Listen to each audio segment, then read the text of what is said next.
The sky over Nevada turned bright at noon, brighter than it had ever been. People looked up, covering their eyes. It wasn't the sun. Something else now hung in the blue sky, a massive ship that gleamed like polished metal. Captain James Walker stood on the roof of the Earth Defense Force headquarters, squinting at the sight. His radio crackled with panicked voices from around the world. Similar ships had appeared over major cities everywhere. "Sir, what are your orders?" asked Lieutenant Ben Harris, standing nervously beside him. Walker took a deep breath. "We wait. If they wanted to attack, they would have done it already." The world watched and waited for 3 days. The ships hung silently in the sky, doing nothing. Then on the 4th day, they sent a message to every screen, radio, and communication device on Earth. "People of Earth, we come in peace. We are the Luminari. We wish to meet with your leaders." The United Nations called an emergency meeting. As head of the Earth Defense Force, Walker was ordered to attend. World leaders gathered in New York, all eyes on the empty chair that had been placed at the head of the table for their visitor. At exactly noon, the room filled with bright light. When it faded, a tall figure stood before them. The alien had pale blue skin that seemed to glow softly. Its forearms were long and thin, and its face had 3 large eyes that shone like flashlights. "I am Ambassador Bright of the Luminari," it said in perfect English. "We have watched your world for many years. We come to offer friendship." President Clark stood up. "We welcome you to Earth. May I ask why you have chosen now to reveal yourselves?" Ambassador Bright's eyes flickered, changing from white to yellow. "We have seen how your people struggle against the darkness. Like us, you fill your world with light. We believe we can help each other." Walker watched carefully. Something about the alien's words didn't feel right. After the meeting, the world leaders agreed to begin trade talks with the Luminari. Ambassador Bright offered advanced technology in exchange for what they called simple resources, mostly metals and water. Walker was assigned to work directly with the aliens as Earth's military liaison. He met with Ambassador Bright the next day at a newly established base outside Washington, D.C. "Captain Walker," said Bright, extending one of its 4 hands, "I look forward to our cooperation." Walker shook the alien's hand. It felt warm, almost hot. "Ambassador, I have many questions about your people." "As we have about yours," said Bright. "We find it interesting how your kind fears the darkness." Walker raised an eyebrow. "What makes you think we fear the dark?" The ambassador's eyes glowed brighter. "Your cities are never dark. You have lights everywhere all the time. You sleep with small lights. You tell stories to your children about monsters in the dark." Walker smiled. "That's not fear, Ambassador. That's just preference. Humans can see better with light." "Of course," said Bright, though Walker wasn't sure the alien believed him. "We Luminari understand. Our world has 3 suns. We never experience darkness." Over the next few weeks, Luminari ships landed in deserts around the world. They built bases that shone like small cities, visible from space. They never turned off their lights. Walker's friend, Dr. Tom Miller, was assigned to study Luminari technology. One evening he called Walker to his lab looking worried. "James, I've found something strange," said Miller, showing Walker a screen filled with data. "The Luminari bases are using enormous amounts of energy, more than they should need." "What for?" asked Walker. "I don't know," said Miller. "But I've also been studying their biology from the samples they provided. Look at this." Miller showed Walker a microscope image of Luminari cells. Their cells break down in darkness. They don't just prefer light. They need it to survive. Walker frowned. "They said their planet has 3 suns." "Yes, which means they never evolved to handle darkness," said Miller. "But there's something else. The materials they're taking from Earth, they're perfect for building energy storage systems. Really big ones." Walker thought about what this might mean. "Keep working on this, Tom. Don't share it with anyone else yet." 2 months after first contact, the Luminari invited a group of human scientists and officials to visit one of their ships. Walker went along, accompanied by a team that included Miller and a civilian energy expert named Lisa Green. The inside of the luminary ship was blindingly bright. Every surface glowed. Their alien guides took them through hallways filled with technology beyond human understanding. "This is amazing," said Green, examining what looked like a power system. "Their energy efficiency is incredible." As they toured the ship, Walker noticed something odd. There were no dark spaces anywhere, not even storage rooms or maintenance areas. Everything was lit up. "Ambassador," Walker asked during a break, "do your people ever turn off the lights?" Ambassador Bright's eyes flickered. "Why would we do that, Captain? Light is life." That night, Walker couldn't sleep. He kept thinking about what Miller had discovered and what he had seen on the ship. He got up and looked out his window at the glowing luminary base in the distance. His phone rang. It was Green. "Captain Walker, I need to show you something. Can you meet me at the observatory?" The observatory was on a hill outside the city. When Walker arrived, Green was looking through a powerful telescope. "Look at this," she said. Walker looked through the telescope at the luminary base. From this angle, he could see something the public couldn't. Huge devices being built behind the base, hidden from ground view. "What are those?" he asked. "Energy collectors," said Green. "Massive ones. I recognize the design from the ship. They're building them all around the world." Walker called Miller, who joined them an hour later with more disturbing news. "I've been monitoring their communications," said Miller. "They're using a frequency they think we can't detect. They keep mentioning something called the harvest." Walker felt a chill. "We need to get this information to the president." Next morning, Walker requested an emergency meeting with President Clark. He brought Miller and Green with him to present their findings. "Mr. President," said Walker, "we believe the luminary may not be here just for trade. They're building massive energy collection systems around the world. They need light to survive, and they're taking our resources to build energy storage." "What are you suggesting, Captain?" asked the president. "I believe they may be planning to take our energy resources, possibly all of them." President Clark looked troubled. "These are serious accusations. We need more proof before we risk our relationship with the luminary."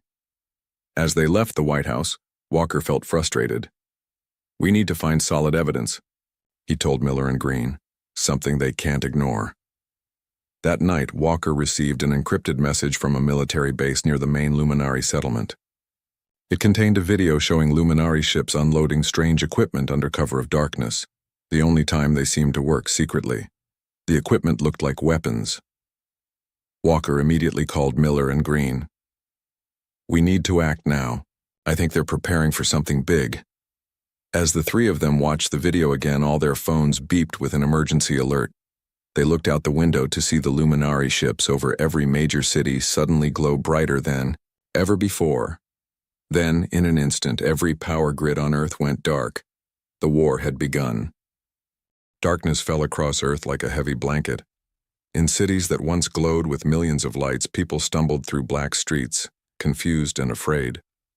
But high above, the luminary ships shone like artificial suns, casting eerie blue light over the land. Captain James Walker stared out the window of his now powerless office at the Earth Defense Force headquarters. Emergency generators had failed. Communications were down. The most advanced military in human history was suddenly blind and deaf. "They hit the power grid simultaneously," said Dr. Tom Miller, working frantically on a battery-powered laptop. "Every major station across the globe knocked out at once." Lisa Green paced the room, her face half hidden in shadow. "This was their plan all along. They studied us, saw how dependent we are on electricity, and took it away." Walker nodded grimly. "They think we'll panic without light. That's why they're keeping their ships bright, to show us they control the light now." The door burst open, and Lieutenant Harris rushed in. "Sir, we've got reports coming in. The luminary are landing troops in major cities. They're taking people." Walker's jaw tightened. "Taking them where?" "To their ships, sir. They're using some kind of light beam to paralyze anyone who resists." Outside, the blue glow from the luminary ships grew stronger. Walker watched as smaller, Vessels descended toward the city center. It was happening everywhere, he knew. A global invasion. They made a mistake, Walker said quietly. Miller looked up from his computer. What? The Luminari. They made a big mistake. Walker turned to face them, his eyes hard in the dim light. They think we're afraid of the dark. 3 days after the initial attack, Walker led what remained of his team through underground tunnels beneath the city. They moved silently, using night vision goggles salvaged from a military storage facility. Above ground, Luminari patrols swept the streets with powerful searchlights, capturing any humans they found. The president and most of the government have been taken, Harris reported as they reached a makeshift command center in an old subway station. But resistance is forming everywhere. Walker nodded. Around him, soldiers and civilians worked together, setting up equipment by the light of a few carefully shielded lanterns. They had discovered that the Luminari could detect even small light sources from a distance. What's our status? Walker asked. Bad but not hopeless, replied Green, who had become his operations officer. The Luminari control most major cities, but they're struggling with rural areas, too spread out to cover everything. Miller approached carrying a strange device. I've been studying the pieces of Luminari technology we captured. Their weakness is more significant than we thought. He placed the device on a table, part of a Luminari soldier's armor. This isn't just protection, it's a life support system. They literally cannot survive without constant light exposure. Their cellular structure breaks down in darkness. Walker leaned forward, examining the armor. So their suits generate light for them? Yes, said Miller, but they need to recharge regularly. That's why they return to their ships every few hours. A slow smile spread across Walker's face. Then we fight at night in the darkest places we can find. Over the next weeks, Walker's resistance group grew. They established a network of underground bases connected by old tunnels, sewers, and subway lines. They moved only at night, and only in darkness. The Luminari seemed confused by this strategy. They had expected humans to seek out light, to huddle, under the glow of their ships for safety. Instead, humans embraced the shadows, becoming invisible to their invaders. 1 month after the invasion began, Walker led his first major counterattack. The target, a Luminari processing center where captured humans were being held. They're keeping them in these light cages, explained a scout who had escaped capture. They think the bright light will keep us from attempting rescue. Walker's team moved through the city under cover of a moonless night. The streets above were patrolled by Luminari soldiers in glowing armor, but the humans stayed in the sewers until they reached their target. The processing center had once been a sports stadium. Now it glowed like a small sun, surrounded by Luminari guards. Inside, thousands of humans were held in pens flooded with harsh light. Remember, Walker told his team, take out their armor first. Without their personal light source, they can't function in darkness. The attack began with precision. Human snipers using modified rifles fired special darts that shorted out the Luminari light armor. As each alien suit failed, they collapsed in the darkness, their bodies unable to maintain cohesion without light. In the confusion, Walker's main force stormed the facility. They wore dark clothing and moved like shadows between the Luminaries. Light beams, the aliens unable to see well in low light, fired wildly. Cut the power to the holding pens. Walker shouted into his radio as he led a team toward the main generator. The Luminari commander, a taller being with 6 arms instead of 4, stood in their path. Its armor glowed brighter than the others, casting harsh shadows. Your species will submit, it said, its 3 eyes blazing. Light is strength, darkness is death. Walker raised his weapon. You've got that backwards. He fired, hitting the commander's armor with an electromagnetic pulse. The light flickered and died. The alien fell to its knees, its blue skin already beginning to crack and dissolve in the darkness. Impossible, it gasped. You fear the dark. No, said Walker. We master it. With the commander down, Walker's team reached the generator and destroyed it. The stadium plunged into darkness, and the human prisoners were quickly led out through underground tunnels by rescue teams wearing night vision. It was their first major victory, but the war had only begun. 2 months into the occupation, the Luminari changed tactics.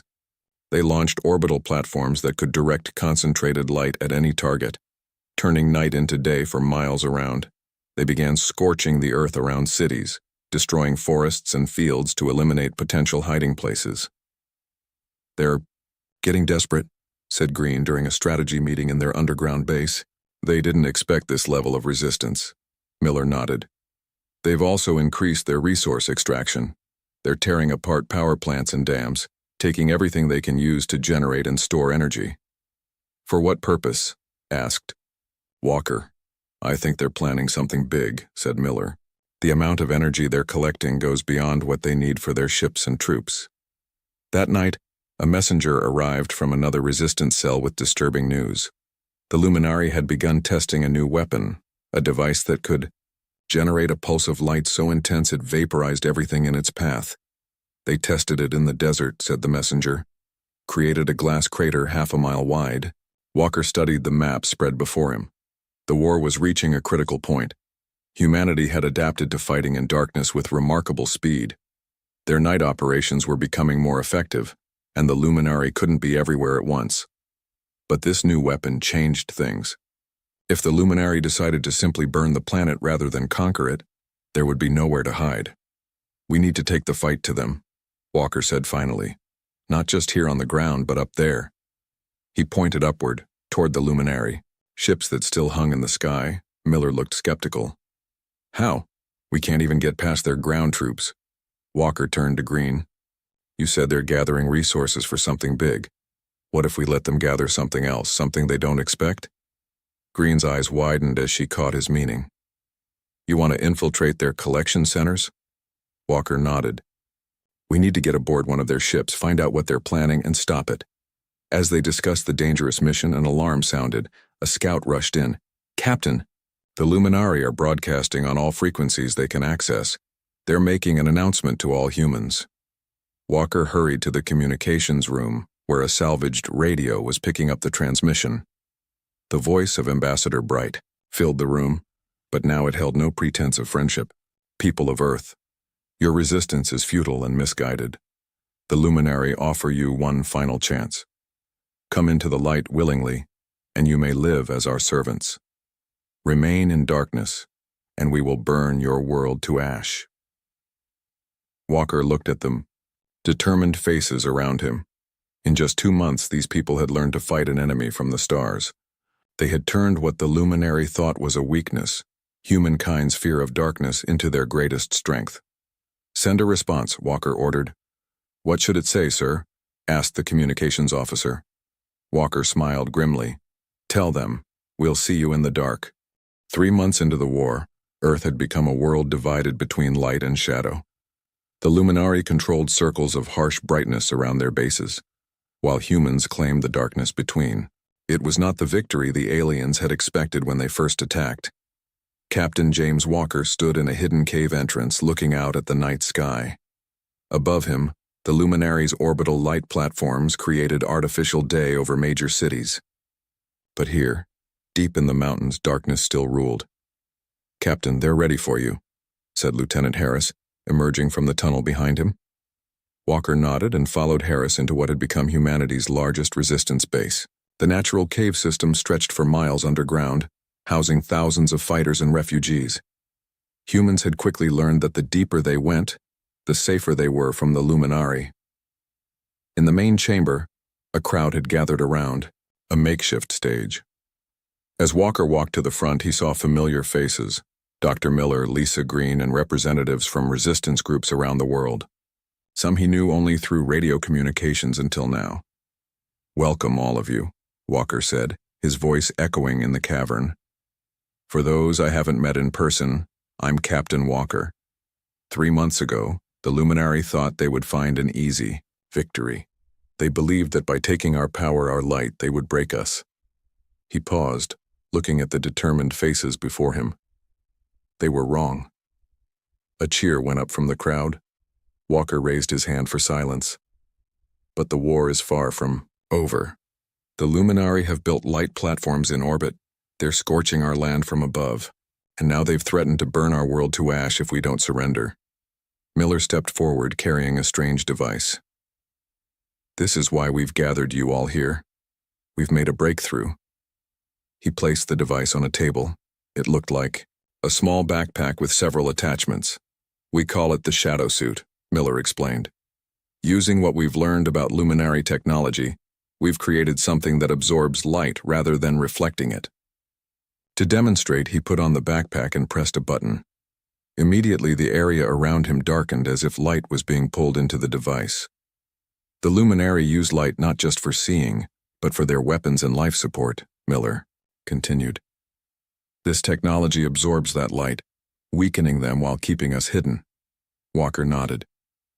With these shadow suits, we can approach their bases even in daylight. But we need more than just new technology. We need a new strategy.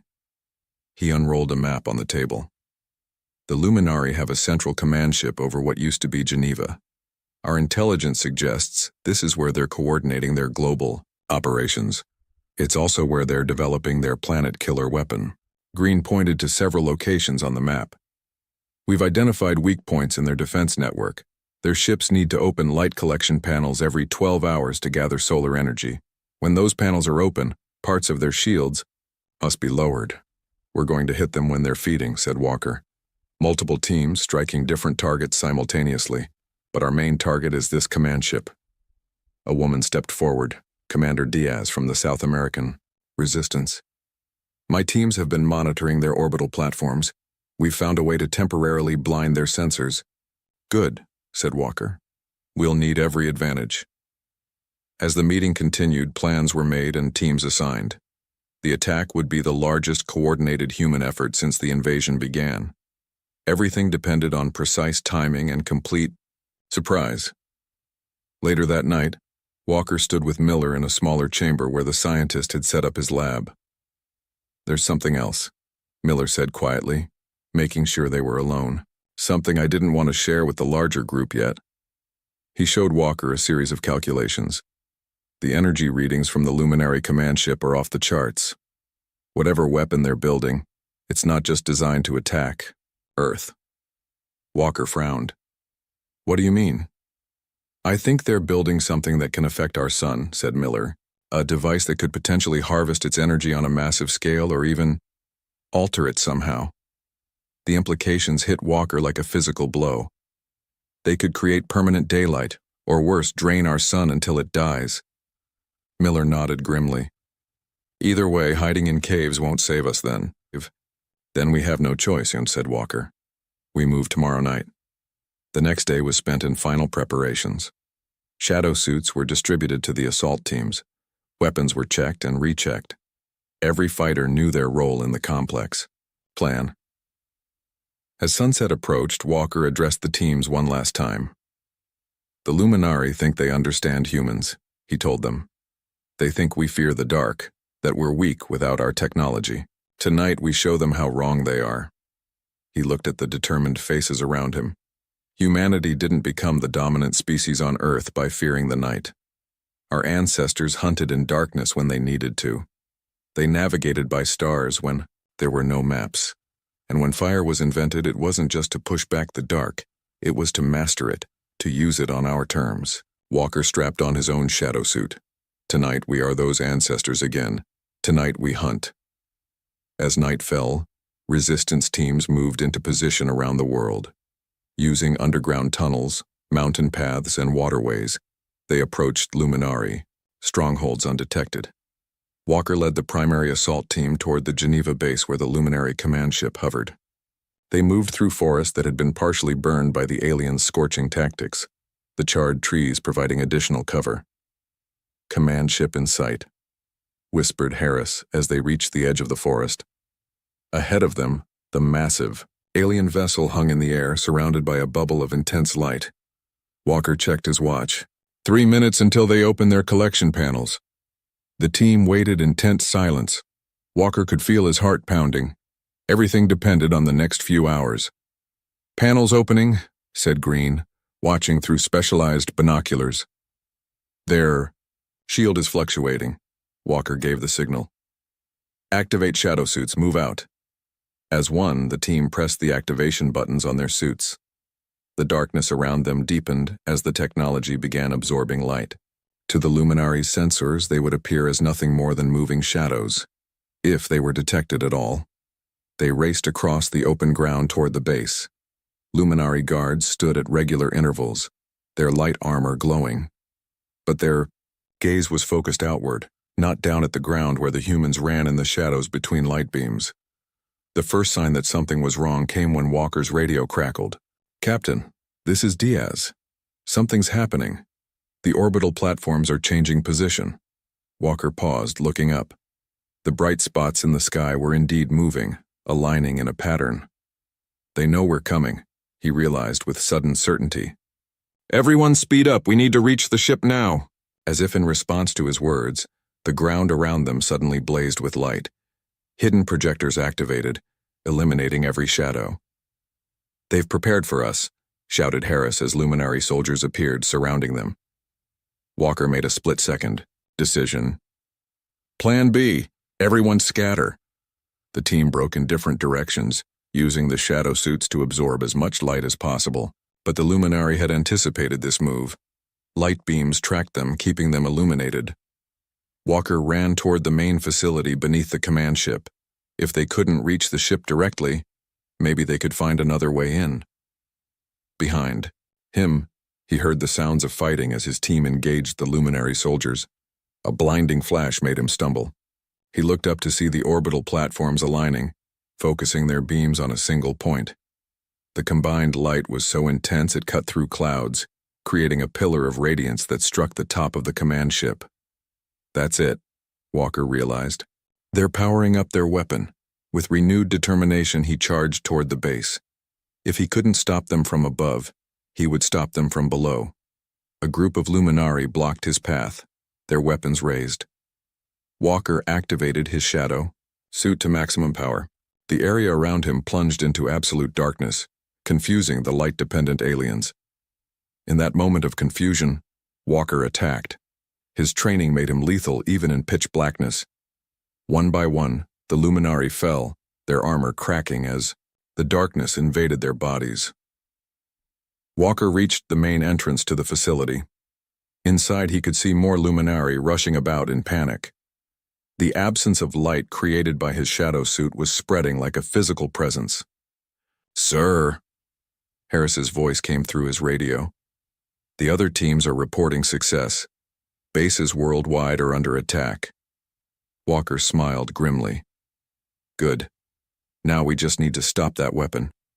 He stepped into the facility, darkness flowing around him, like a cloak. The war had entered a new phase. The humans weren't just fighting back anymore. They were bringing the dark to the creatures of light, and the luminari were beginning to fear it. The inside of the luminary base was a maze of glowing corridors. Captain James Walker moved through them like a living shadow, his shadow suit absorbing the light around him. Where he walked, darkness followed. Luminary technicians fled at his approach, their blue skin cracking in the sudden darkness. Walker had never seen them so afraid. For a species that lived in constant light, his ability to bring darkness was terrifying. "Miller, I'm inside the base," Walker said into his radio. "Where am I going?" Back in the mobile command center, Dr. Tom Miller studied a rough map they had pieced together from spy reports. "The main control room should be at the center of the facility, but be careful. Our readings show massive energy building up." Walker made his way deeper into the base. Alarms blared, and announcements in the luminary language echoed through the corridors. He couldn't understand the words, but the panicked tone was clear enough. As he turned a corner, 5 luminary soldiers appeared, their armor glowing brighter than usual. They had adjusted their equipment to counteract his shadow suit. "Humans cannot win," said the lead soldier, its 3 eyes narrowed. "Light will always defeat darkness." Walker didn't waste time arguing. He ducked behind a pillar as the soldiers fired beams of concentrated light. The shadow suit absorbed some of the energy, but he could feel heat penetrating to his skin. Pulling a special grenade from his belt, Walker activated it and threw it at the soldiers. The device exploded with a soft thump, releasing a cloud of black particles that clung to the luminary armor, blocking their light projectors. The effect was immediate. As their personal light sources dimmed, the aliens began to convulse, their skin flaking away in the darkness. Walker turned away from the sight. Even after months of war, he took no pleasure in the way the luminari died. Walker update came, Lisa Green's voice over the radio. Our teams have breached bases worldwide, but the orbital platforms are still channeling energy to the command ship. Whatever they're planning, it's still happening. I'm moving as fast as I can, Walker replied, continuing toward the center of the facility.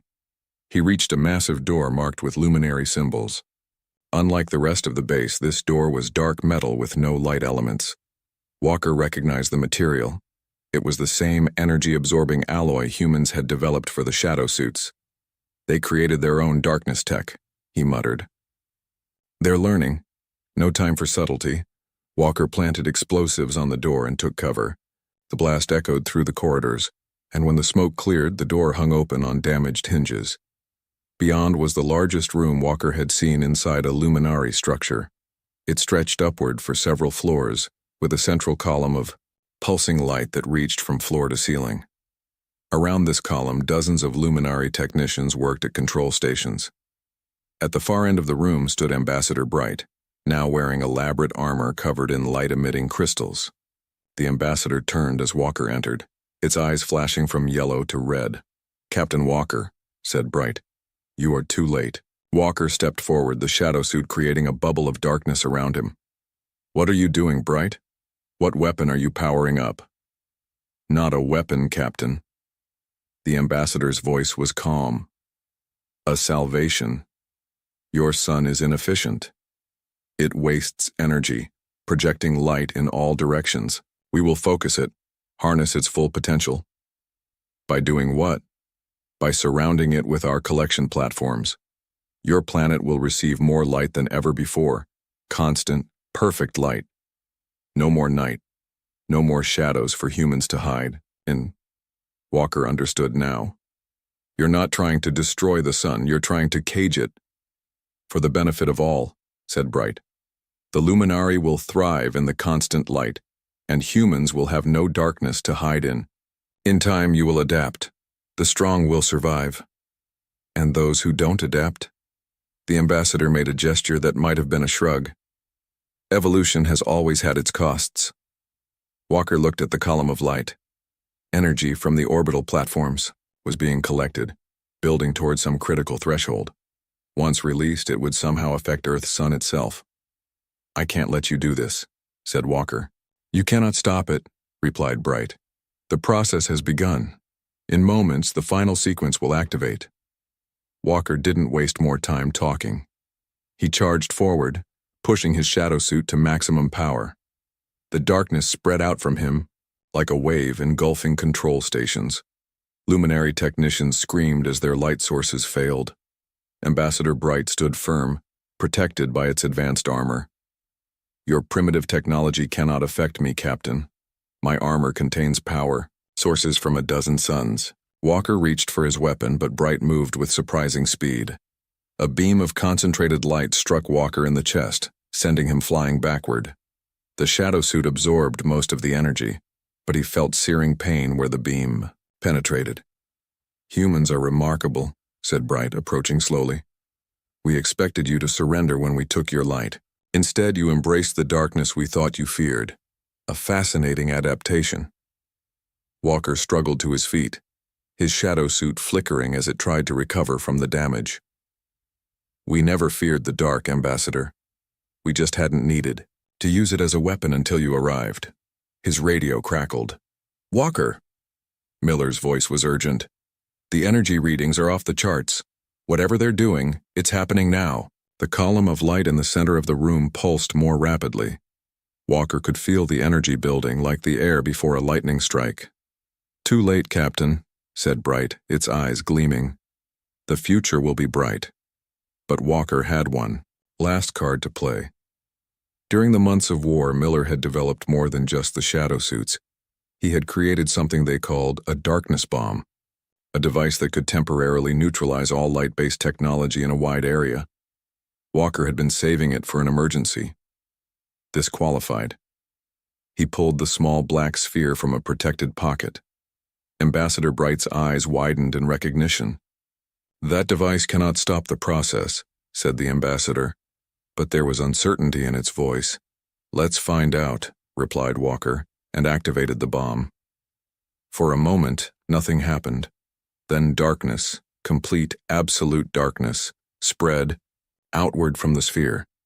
It wasn't just an absence of light, it was something active, as if the darkness itself was alive.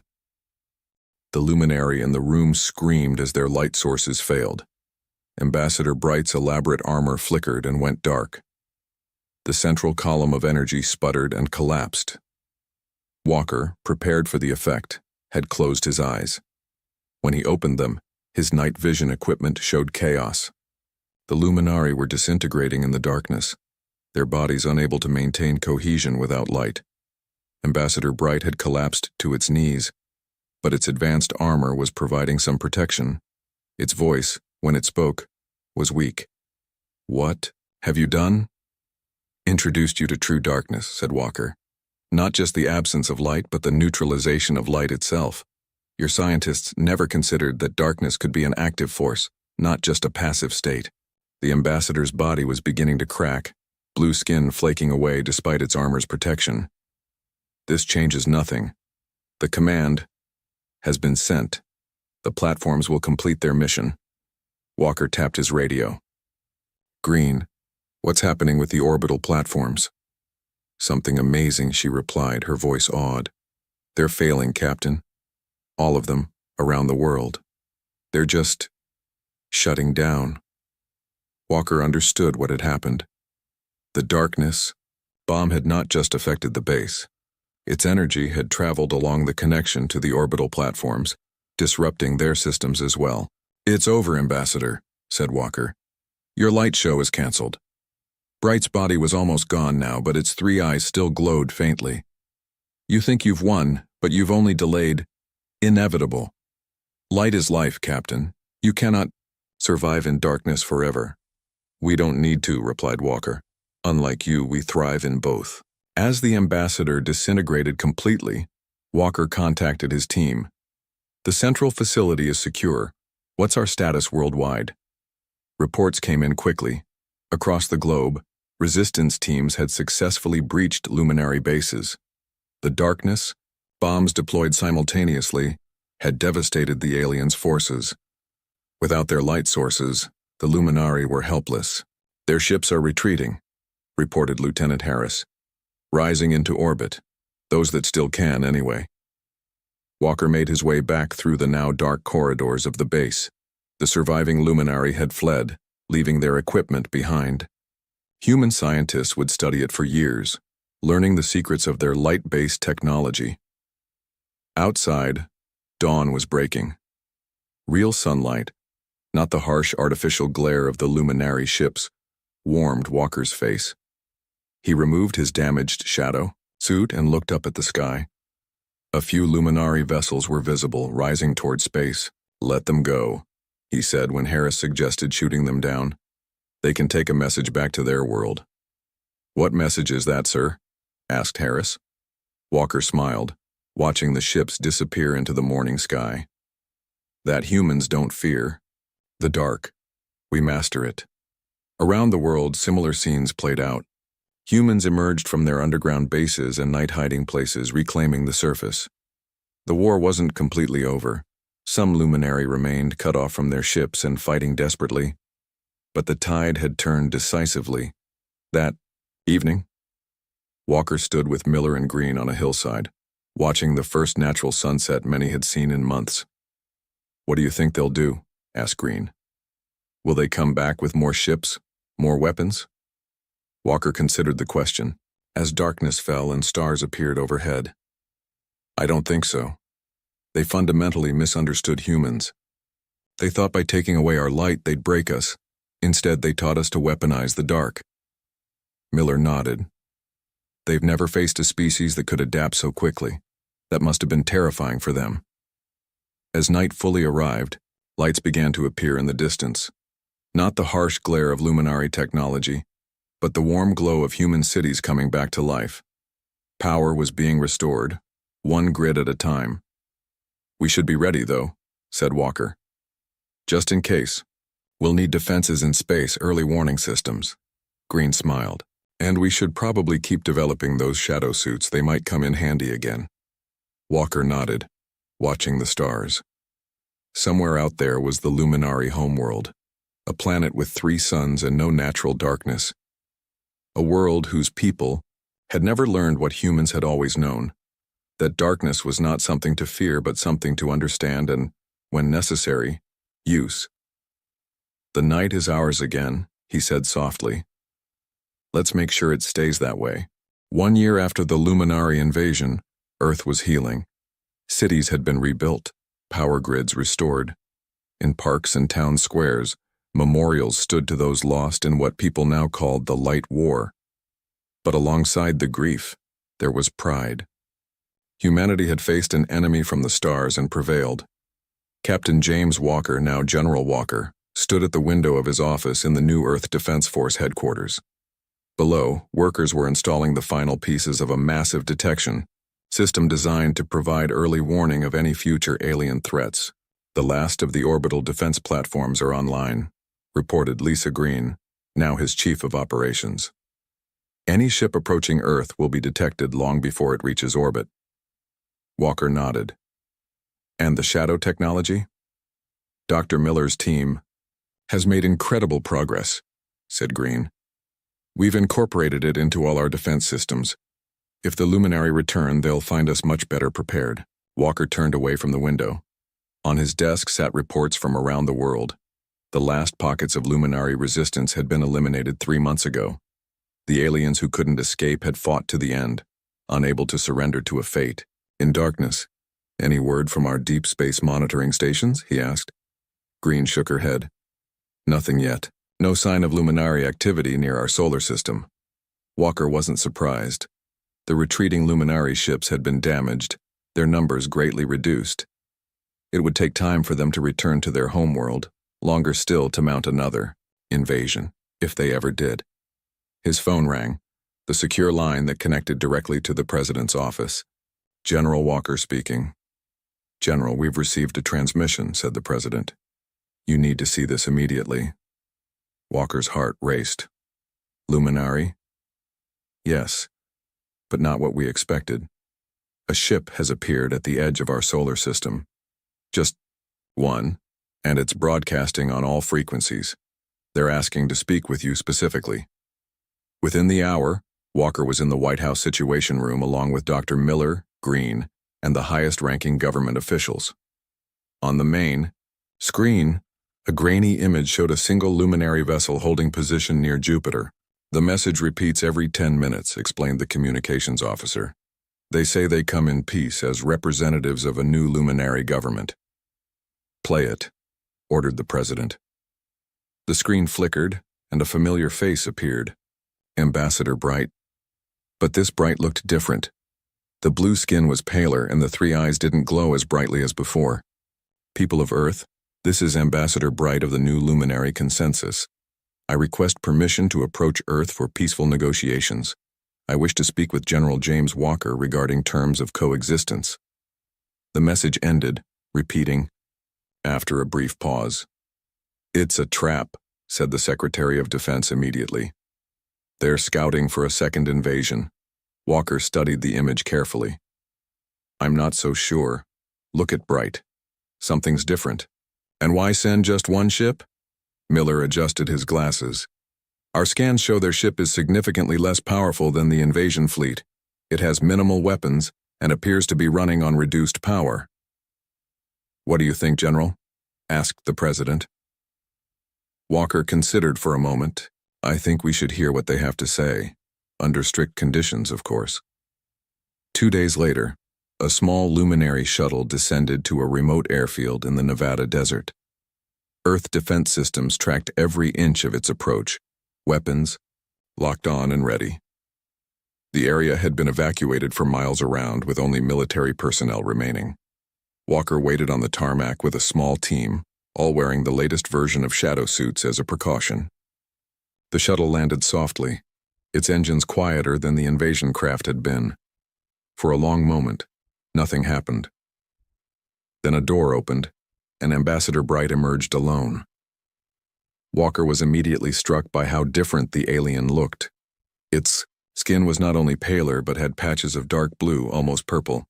Its movements were slower, more deliberate. "General Walker," said Bright, stopping at a respectful distance. "Thank you for agreeing to meet." "You said you wanted to discuss coexistence," said Walker. "I'm listening." Bright gestured to the shuttle.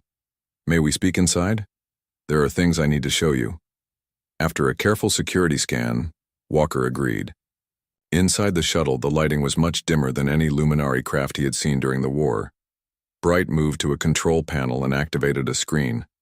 "After our defeat, those of us who returned to our homeworld faced chaos," explained the ambassador. "Our government collapsed. 3 factions emerged.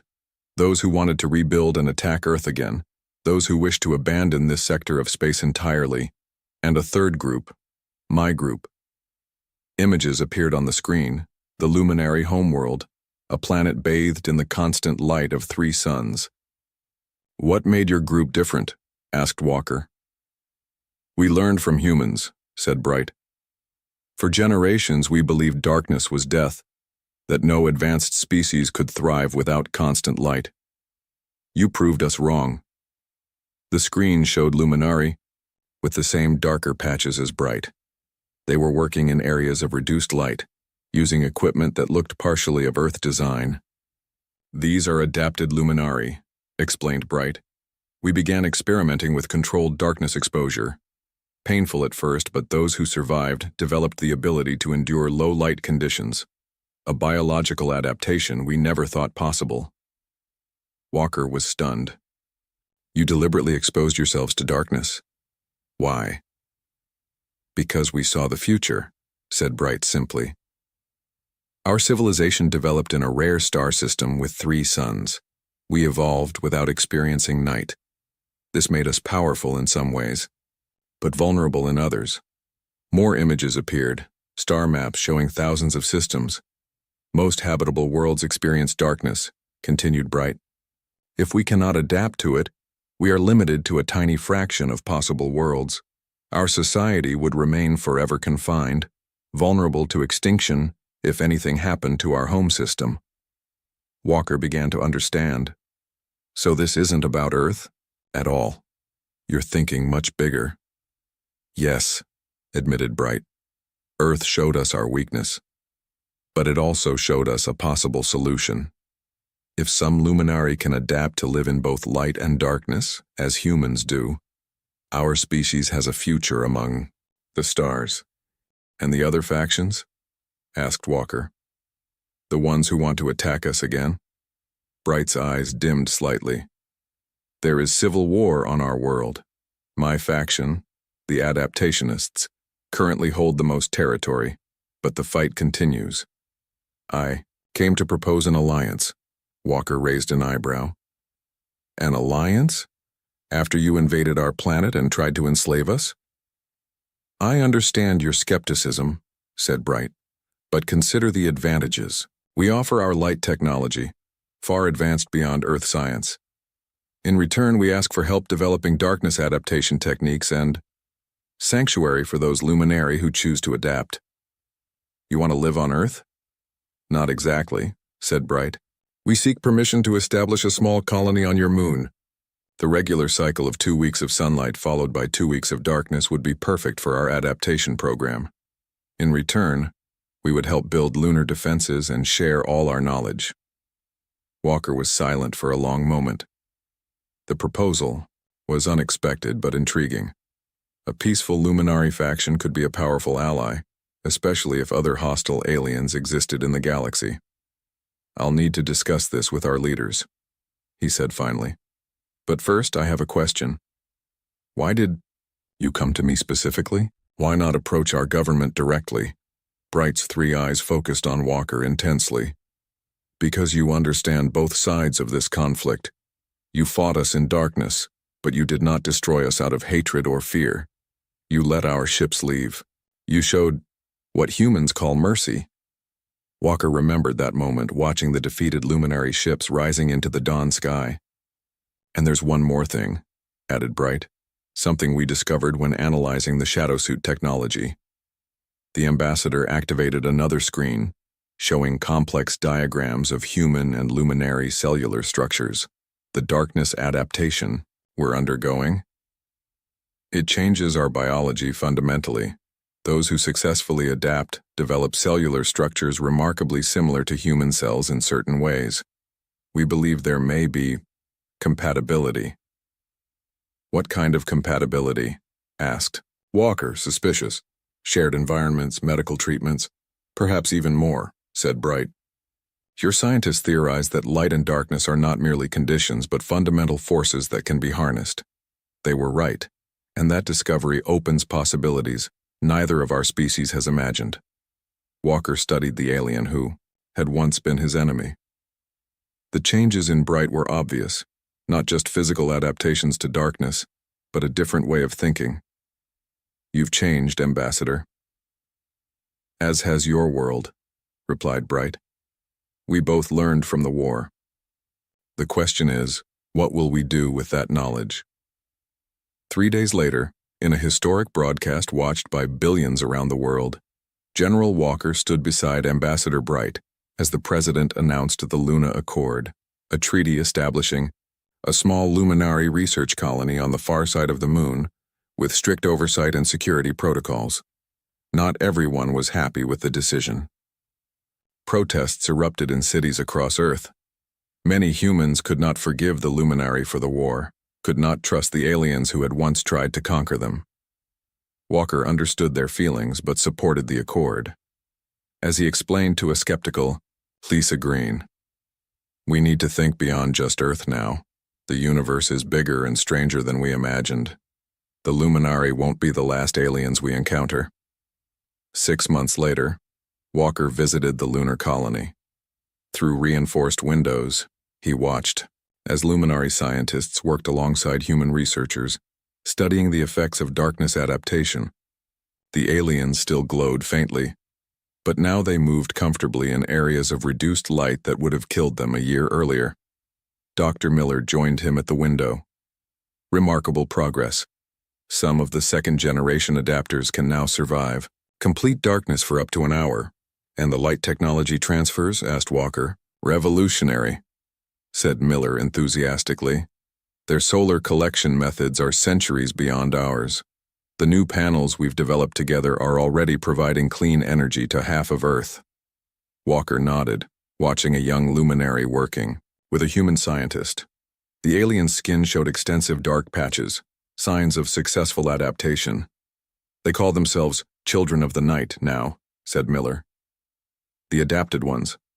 Poetic, isn't it? Walker smiled slightly. They're learning more than just how to survive darkness. As he prepared to return to Earth, Ambassador Bright approached him one last time.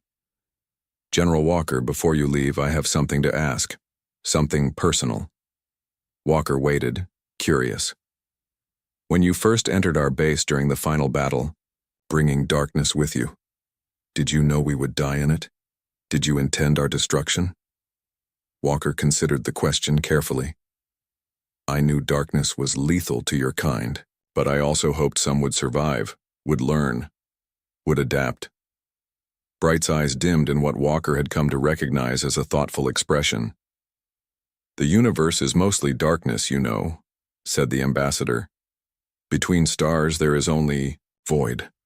We Luminari feared that void, built our entire civilization around denying it existed. But you humans, you looked into the darkness and saw possibility. Walker thought about this as his shuttle returned to Earth. Below him, the night side of the planet came into view, a canvas of darkness painted with the lights of human cities. Bright's words echoed in his mind.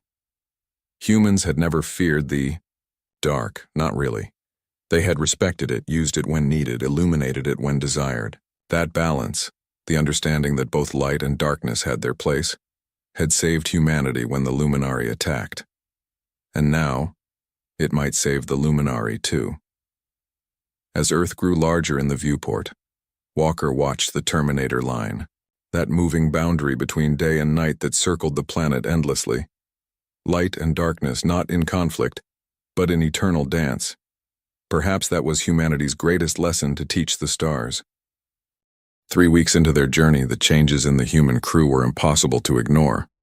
Dr. Morgan stood in the medical bay, staring at test results that should have been impossible. "This doesn't make sense," she muttered, running the scanner over Blake's arm for the 5th time. "What doesn't make sense?" Blake asked. He was fixing a broken panel with his bare hands, bending metal like it was soft clay. "Your bone density has increased by 40%. Your muscle mass is up 30%. Your brain activity is off the charts." "I feel great," Blake said. "Better than I've felt in years." Morgan shook her head. "The radiation should be killing you. Instead, it's making you into some kind of superhuman." Captain Drake walked into the medical bay. He moved differently now, faster, more confident. His gray hair had started turning black again. "How are the others?" he asked. "Same story," Morgan said. "Fox can pilot the ship with her eyes closed now. Cole's navigation calculations are perfect every time. Reed intercepted an alien transmission from 3 systems away." "What kind of transmission?" "That's what we need to talk about." They gathered in the meeting room. Reed had set up the communication equipment, her fingers dancing over controls that used to require 2 people to operate. "I picked this up 2 hours ago," Reed said. "It's encrypted, but I cracked it." She played the recording. Alien voices spoke, in their clicking language, but the ship's computer translated it into English. "Status report on the human crew? No word from the Nexus. Dawn in 3 weeks. They should be dead by now." "Good. The ship is expensive, but worth the risk if the weapons work." "Weapons?" Drake asked. Reed played more of the recording. "The Death Hunters have destroyed 17 expeditions in the Thanatos sector. If our new weapon system can kill even one of them, the test will be successful." "And the humans?" "Expendable test pilots. They will die, but their deaths will give us valuable data." The room went quiet. Finally, Blake spoke. "They lied to us." "About everything," Cole said. "This isn't a delivery mission. It's a weapons test." "Using us as bait," Fox added. Drake stood up. "Reed, can you access the ship's full systems?" "I've been trying.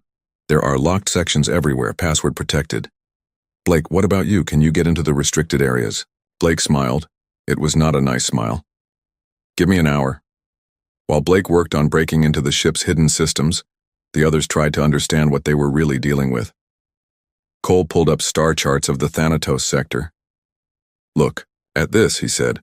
17 expeditions lost, all different species, all using advanced ships. "What killed them?" Fox asked. "Something called Death Hunters. The files don't say much, just that they're big, and they destroy everything they find." Morgan was studying the medical data again. "I think I know why the radiation makes us stronger." Everyone turned to look at her. "Earth has weak magnetic fields compared to other planets.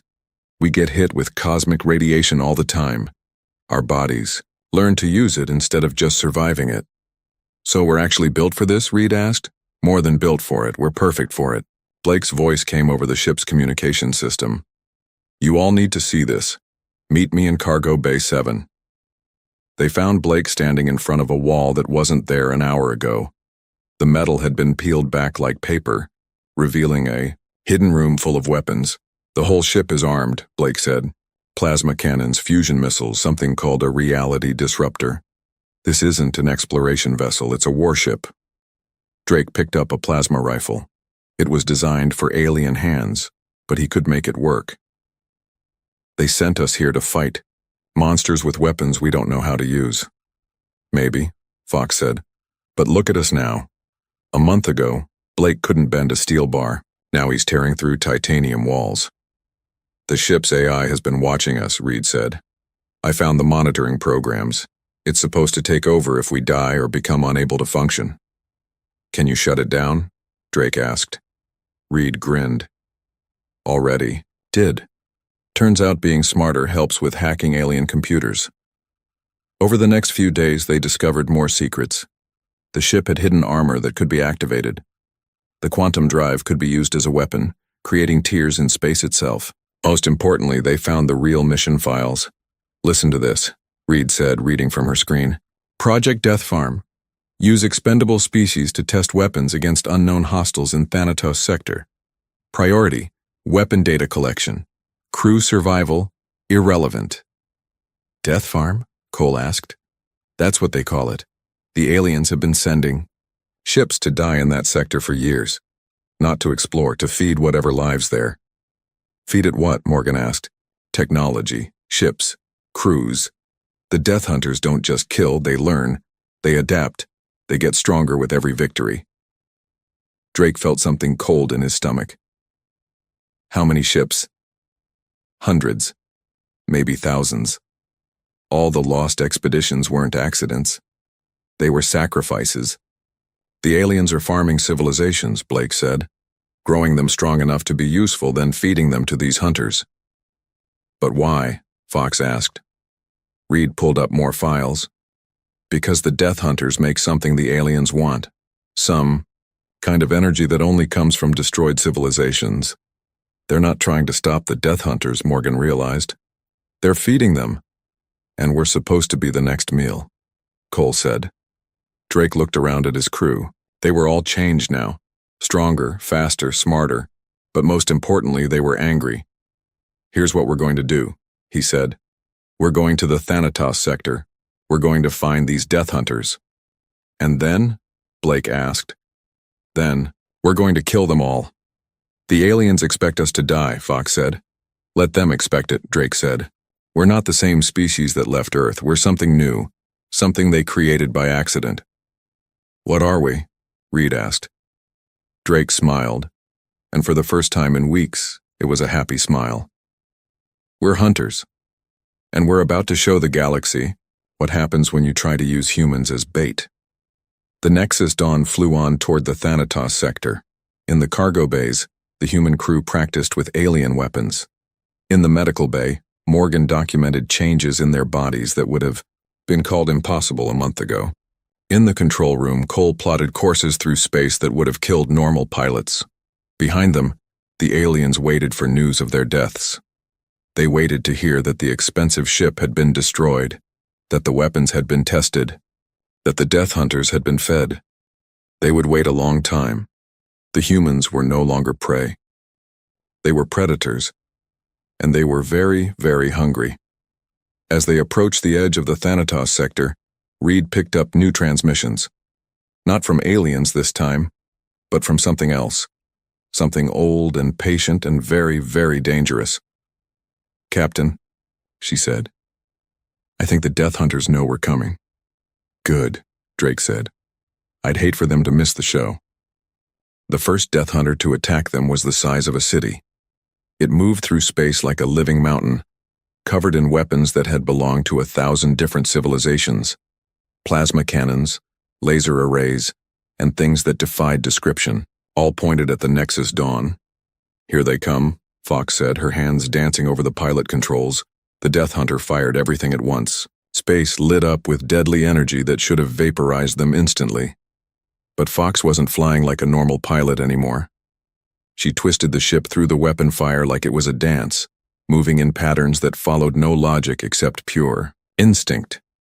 The enhanced human reflexes from the radiation made her faster than any computer.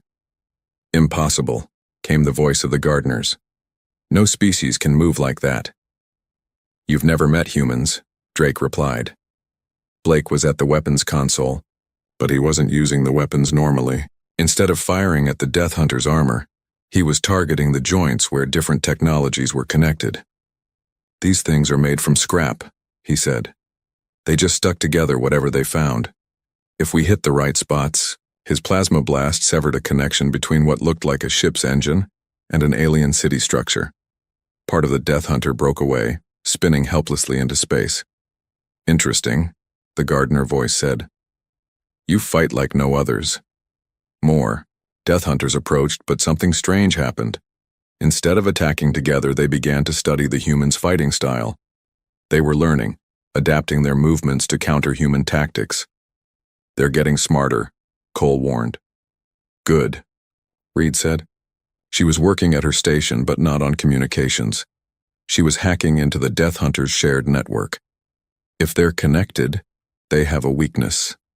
Dr. Morgan was monitoring the crew's vital signs. Your brain activity is off the charts. All of you.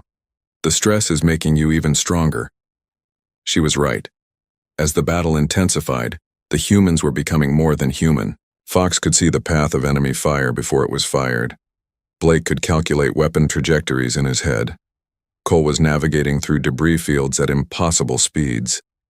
But the most important change was in how they thought. Other species fought using logic and strategy. Humans fought using chaos and intuition.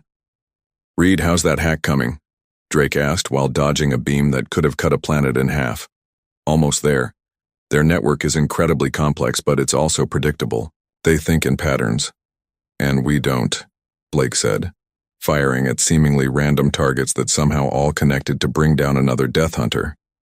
The gardener's voice came through the speakers again, but this time it sounded confused. You are not following any tactical doctrine. Your movements make no sense. That's the point, Drake said. You've been fighting civilizations that think like machines. We think like animals. Fox suddenly threw the ship into a dive toward the world of death itself. The Death Hunters followed, thinking they were forcing the humans into a trap. Instead, Fox flew the ship into the construct's superstructure, weaving between preserved cities and stolen technologies. The Death Hunters, built for space combat, couldn't follow without destroying their own collection. Clever, the voice admitted, but you cannot hide forever. Who's hiding? Reed asked. I'm in your network. She had done it. Reed was inside the Death Hunter's shared consciousness, and what she found there changed everything. Captain, they're not evil, she said. They're scared. Scared of what? Of dying. Of being forgotten. They were the first civilization to become truly advanced. But they realized that no matter how smart or powerful they became, they would eventually die and be forgotten. On the screens, they could see the preserved sections of the world of death. Not trophies, but desperate attempts to keep memory alive. They're trying to save everyone, Morgan realized, in the only way they know how. By making them like us, the gardener voice said sadly. By removing the pain of existence. But that's not life, Drake said. That's just storage. Life is pain. Life is struggle. Life is loss. Life is also joy, Fox said. Life is growth. Life is the chance to become something new. Blake was studying the construct's structure. Captain, I think I understand their technology now. It's not just preservation. It's translation. What do you mean? They're trying to turn organic life into digital life, but they're doing it wrong. They're copying the form instead of the spirit. Reed was deeper in their network now. I can see the trapped civilizations. They're still conscious, but they can't grow, can't change, can't die. They're stuck forever in the moment they were preserved. That's not immortality, Cole said. That's hell. The Death Hunters had surrounded the world of death, but they weren't attacking, they were listening. You offer us something we have never encountered, the voice said. The ability to grow through struggle rather than despite it. It's what makes us human, Drake said. But you will die. Your species will end. All species end. Maybe, Morgan said. But while we live, we really live. Reed had found something else in the network. Captain, there's a central core. If I can reach it, I can free the trapped civilizations. Do it. But the gardeners will die if I do this. Their consciousness is linked to the preservation network. Drake looked at his crew. They had come here expecting to die. Instead, they had found something worse than death. Existence without meaning. Give them a choice, he said. Reed sent a message through the network to every preserved consciousness, every trapped civilization, every stored memory. You can stay as you are, safe, eternal, unchanging. Or you can live again, with all the Risk and pain and joy, that means. The response was immediate. Every civilization, every species, every individual consciousness that had been saved by the gardeners chose the same thing. They chose life. The world of death began to change. The preserved cities started to crumble as their inhabitants chose to become mortal again. The Death Hunters stopped moving as the gardeners faced their first real choice in millions of years. We do not know how to die," the voice said. "We can teach you," Morgan offered. "Not how to die, but how to live. Even if it means pain? Especially if it means pain." The largest Death Hunter, ancient beyond measure, slowly approached the Nexus Dawn. When it spoke, its voice was different. Not the collective voice of the gardeners, but something individual. "We have watched life for so long that we forgot how to live it. Show us." Drake smiled. "Reed, open a channel to the Federation. To tell them we're alive. To tell them we're coming home. With friends." The world of death was dissolving as billions of beings chose mortality over preservation. The Death Hunters were changing too, their collected technologies separating back into individual ships as their crews chose to live again. And in the center of it all, 12 humans who had been sent to die were teaching an ancient civilization how to be alive. "The Federation won't like this," Cole said. "The Federation used us as bait," Blake replied. "I don't think we care what they like anymore." "What happens now?" Fox asked. Drake looked at the reborn civilizations, at the changing Death Hunters, at his crew who had become something new and wonderful. "Now we go home," he said, "and we show the galaxy what humans can really do." The Thanatos sector looked like a graveyard. Broken ships floated in space like dead fish in dark water. Some were so old that their metal had turned to dust. Others still sparked with dying electricity. "How many ships are out there?" Fox asked, piloting the Nexus Dawn carefully through the debris field. "Thousands," Cole answered, reading his scanners. "Maybe tens of thousands. Ships from every species in the galaxy." Captain Drake stood behind them, watching the screens. "This isn't a hunting ground, it's a collection." "Collection of what?" Blake asked. Before anyone could answer, the ship's alarm started screaming. Something huge appeared on their sensors, moving fast toward them. "What is that?" Reed shouted over the noise. On the main screen, they saw their first Death Hunter. It was the size of a small moon, black as space itself, covered in what looked like metal spikes and organic tentacles. Parts of it pulsed with strange light. Other parts moved like they were alive. "It's beautiful," Morgan whispered. "It's terrifying," Blake corrected. The creature, if it was a creature, didn't attack right away. It circled their ship like a shark studying its prey. They could see smaller pieces breaking off from its main body, floating toward them. "Scans," Drake ordered. Cole worked frantically at his station. I don't know what it is. Part machine, part biology.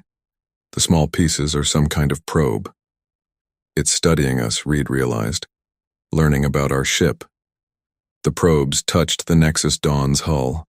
Immediately, lights began flashing all over the Death Hunter's body. It made a sound, not heard but felt, that made their bones vibrate.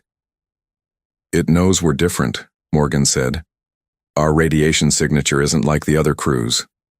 "Is that good or bad?" Fox asked. They got their answer when the Death Hunter suddenly accelerated toward them, tentacles reaching out like grabbing hands. "Evasive action," Drake shouted. Fox threw the ship into a spin that would have killed normal humans, but the crew just held on and kept working. The Death Hunter's tentacles missed them by meters. "Weapons?" Blake asked. "Not yet," Drake said. "We need to learn more." They fled deeper into the sector, the Death Hunter following but not catching up. It seemed more curious than hungry. There, Cole pointed at his screen. The center of the sector. That's where all the debris comes from. What they saw made them all go quiet. In the center of the Thanatos sector was a planet that wasn't a planet.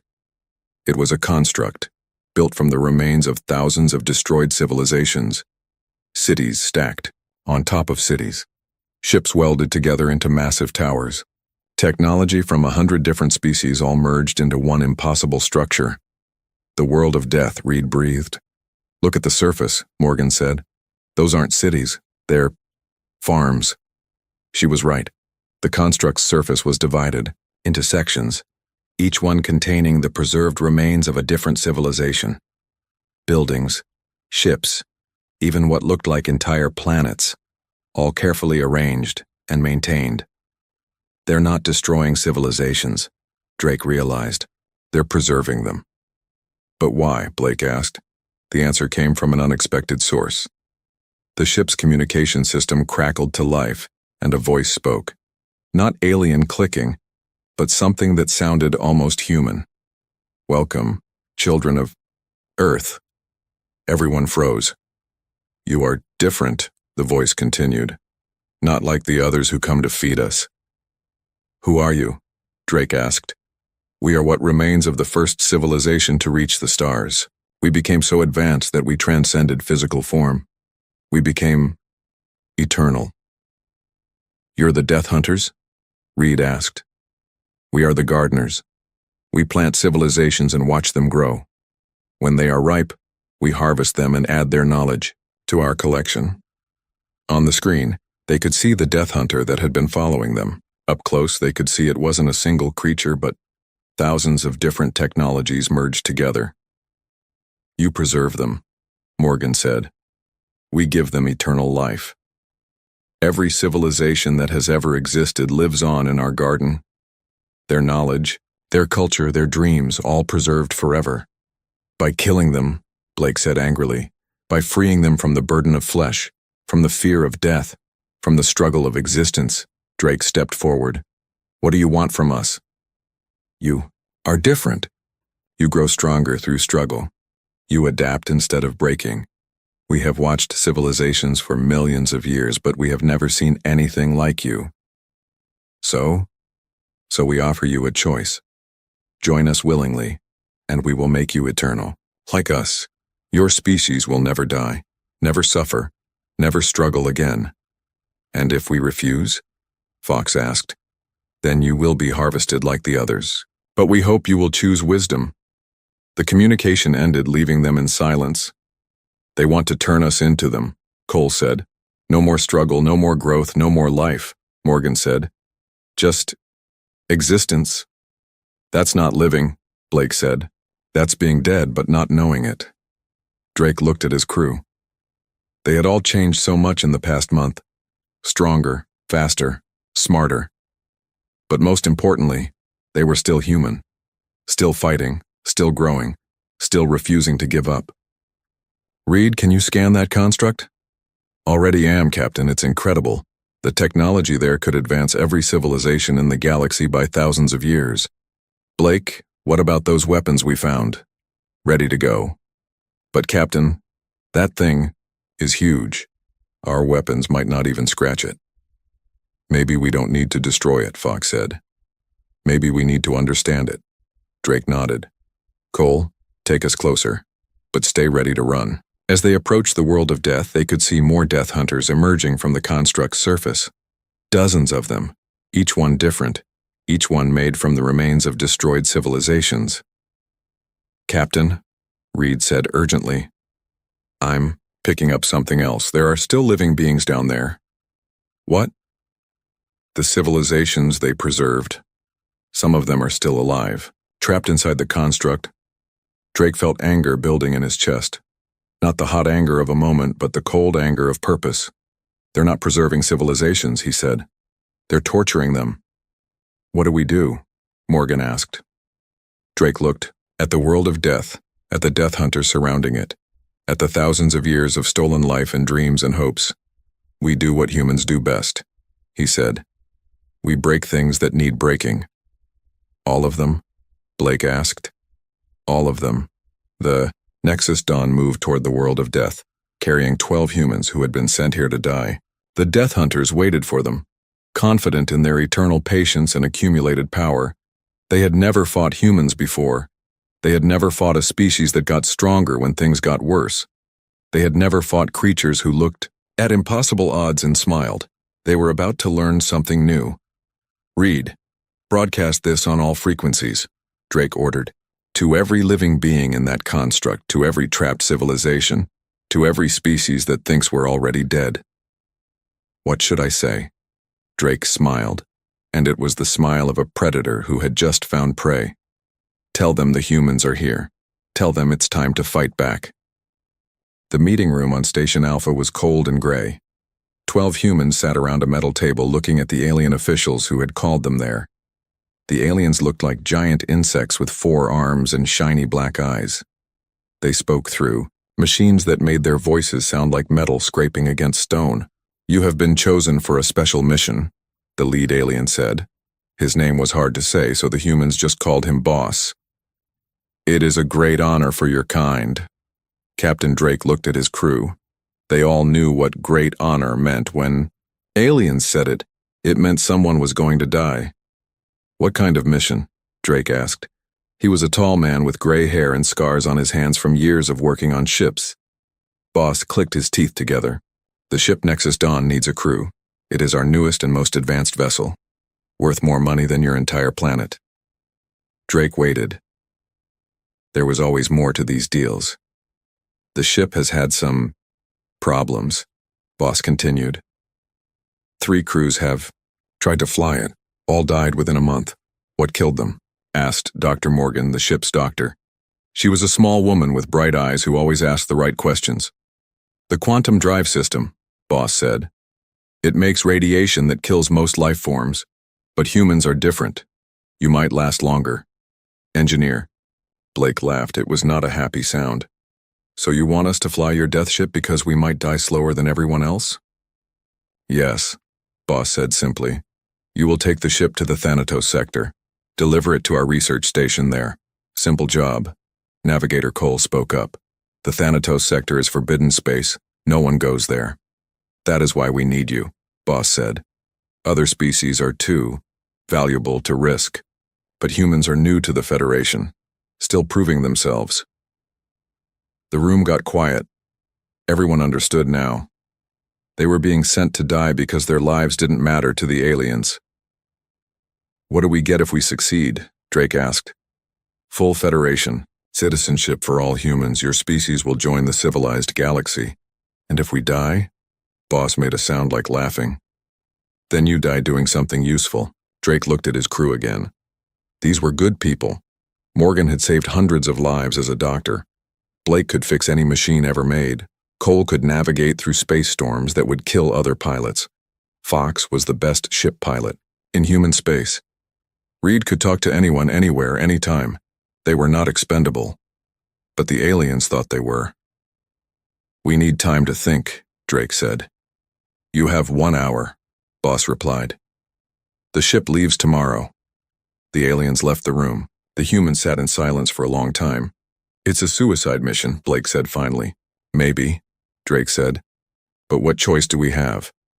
We could say no, Cole suggested. And then what? Morgan asked. They'll find another crew. More humans will die. At least those humans would choose to die, Fox said. She was young, maybe 25, with quick hands and a quicker mind. We're choosing for them. No, Reed said. We're choosing for us. They talked for the full hour. In the end, they all agreed. Not because they wanted to die, but because they wanted to live. And sometimes the only way to live was to walk into death and dare it to take you. When Boss came back, Drake stood up. We'll do it, he said. Boss clicked his teeth again. Good. You leave at dawn. The next morning, they stood in front of the Nexus Dawn. It was the most beautiful ship any of them had ever seen. Long and sleek, with a hull that seemed to glow with its own light. It looked like something gods would fly. She's magnificent, Fox whispered. She's also a coffin, Blake muttered. An alien technician gave them a quick tour. The ship had 12 decks, weapons they didn't understand, and a drive system that hummed with dangerous energy. The control room was bigger than most human apartments, with screens and buttons everywhere. The quantum drive is here, the technician said, pointing to a sealed chamber. Do not go in there. The radiation will kill you in minutes. How long do we have? Morgan asked. Previous crews lasted 3 to 4 weeks. Maybe you will last 5. The technician left them alone with their new ship, their new tomb. Well, Drake said, let's see what we're working with. They spent the day learning the ship's systems. Everything was designed for alien hands and alien minds. The controls were too big, the screens too bright, the air too cold. But they adapted. Humans always adapted. That night, they sat in the mess hall, eating food that tasted like cardboard. You know what I think? Blake said. I think they're lying. About what? Cole asked. About the radiation? I think it kills aliens fast, but maybe it won't kill us at all. Why would you think that? Morgan asked. Blake smiled. Because we come from Earth. Our planet tried to kill us every day for millions of years. Radiation, disease, predators, weather, everything. We survived because we're hard to kill. Maybe, Drake said. But let's not get too hopeful. I'm not hopeful, Blake said. I'm angry. They sent us here to die because they think we don't matter. I want to prove them wrong. We all do, Reed said. Question is how? By not dying, Fox said simply. By doing the impossible. By coming back alive and making them regret treating us like garbage. Sounds like a plan, Drake said. The next morning they launched. The Nexus Dawn moved through space like a dream, faster and smoother than any human ship. The quantum drive hummed beneath their feet, filling the air with strange energy. By the end of the first week, they should have been getting sick. The alien crews had started showing symptoms by day 5. Weakness, nausea, hair falling out. But the humans felt fine. Better than fine, actually. They felt strong. This is interesting, Morgan said, studying her medical scanner. Your cellular activity is actually increasing. Increasing how? Drake asked. You're healing faster, thinking clearer, getting stronger. The radiation? Blake asked. Maybe. Or maybe we're just built different. By the end of the second week, they were sure. The radiation that killed aliens was making humans stronger. Not just a little stronger. A lot stronger. Fox could lift twice her normal weight. Cole's reaction time was superhuman. Reed could process information like a computer. We're not dying, Drake said. We're evolving. The aliens don't know, Reed said. They think we're already dead. Let them think that, Blake said. It's better if they underestimate us. As they flew deeper into space, toward the forbidden Thanatos sector, the crew began to understand something important. They weren't victims, they weren't expendable. They were something the galaxy had never seen before. They were humans. And humans were very, very hard to kill. The Nexus Dawn flew on through the dark, carrying its crew toward whatever waited in the Thanatos sector. Behind them, the aliens counted down the days until the humans would be dead. They were going to be very surprised. 2 months later, the Nexus Dawn approached Federation space with an escort that made every alien military base go on full alert. Behind them flew ships from 100 different civilizations, all the species that the Gardeners had preserved and the humans had helped set free. The former Death Hunters came too, but they looked different now. Instead of massive constructs built from stolen technology, they had broken apart into individual ships. Each one carried a crew that had chosen mortality over eternal preservation.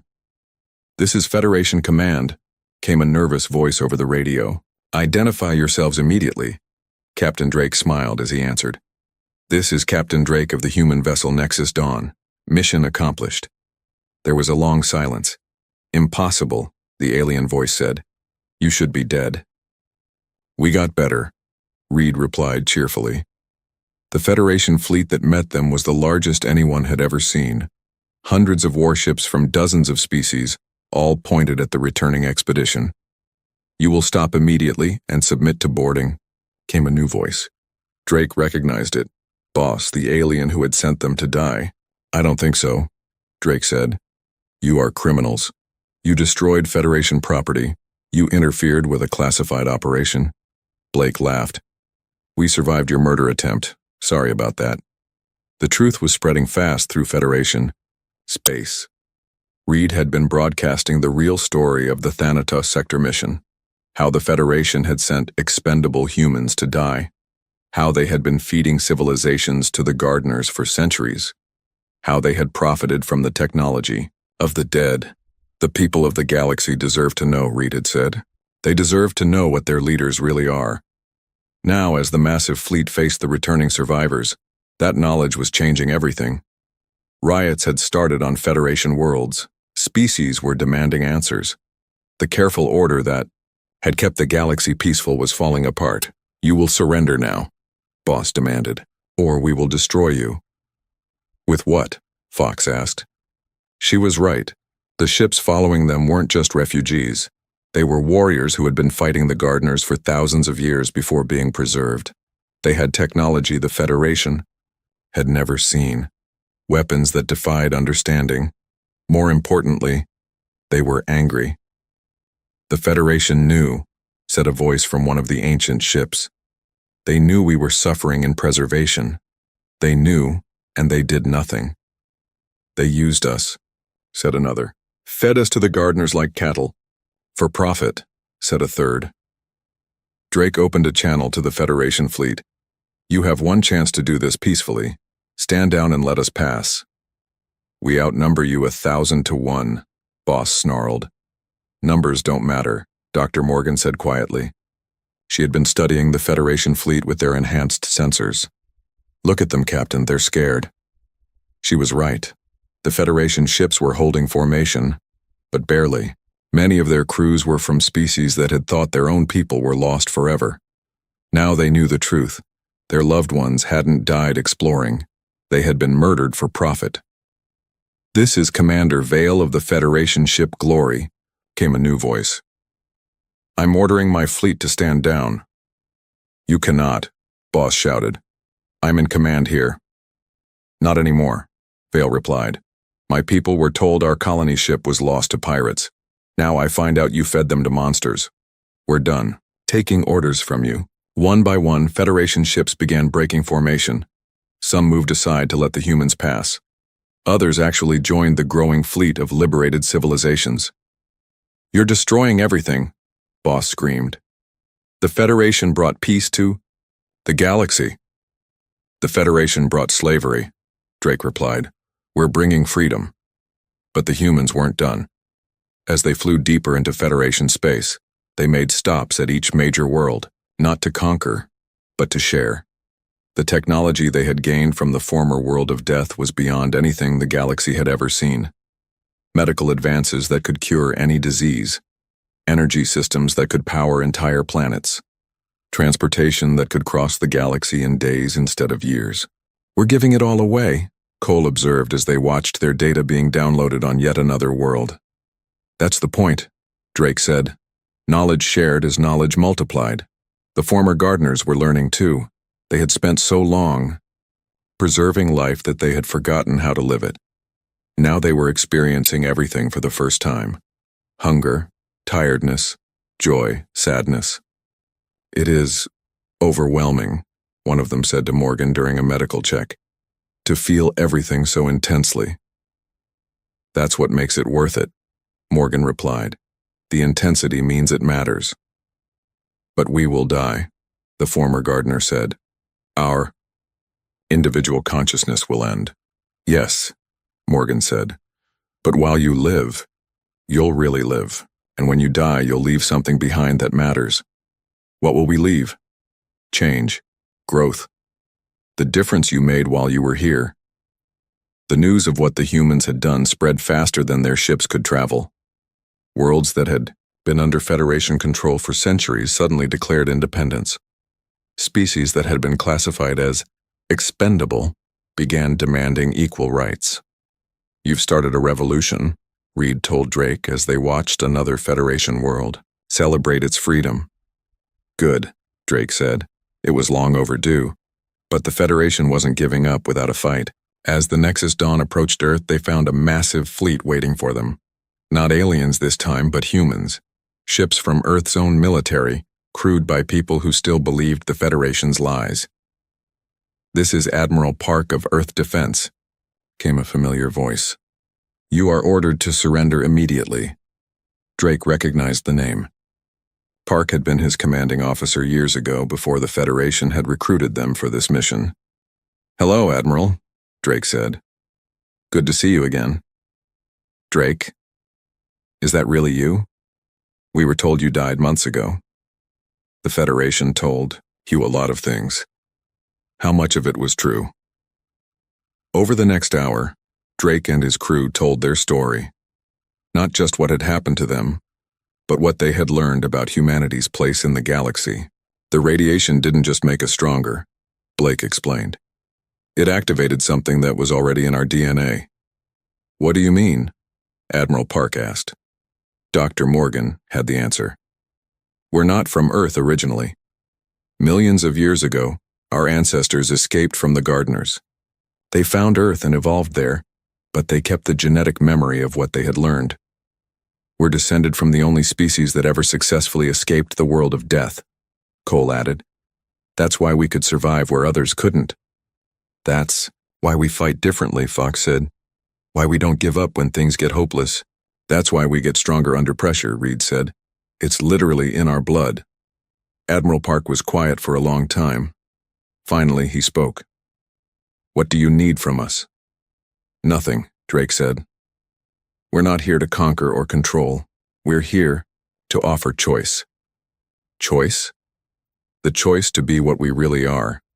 Not the Federation's junior partners or expendable soldiers, but humans. The species that looks at impossible odds and says, watch this. In the end, Earth chose freedom. Not just for humans, but for every species that wanted it.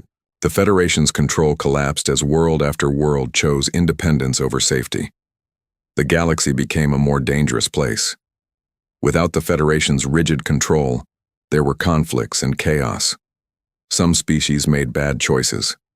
Some civilizations failed, but there was also growth, innovation, discovery, life. The humans had kept their promise. They had come back alive, and they had changed everything. Any regrets? Fox asked Drake as they watched Earth's children spread across the galaxy, no longer bound by alien rules. Drake thought about the question. They had started this journey as expendable test subjects. They had ended it as the galaxy's liberators. None, he said. This is what humans do. We break things that need breaking. We free things that need freeing. We choose life over safety every time. Even when it hurts? Reed asked. Especially when it hurts, Drake replied. That's the price of being human, and it's worth every bit of pain. The Nexus Dawn flew on through space, carrying its crew toward new adventures. Behind them, the galaxy learned what it meant to be truly free. And somewhere in the dark between stars, ancient beings who had chosen mortality over preservation smiled with faces they had almost forgotten how to use. The hunt was over. Life had won.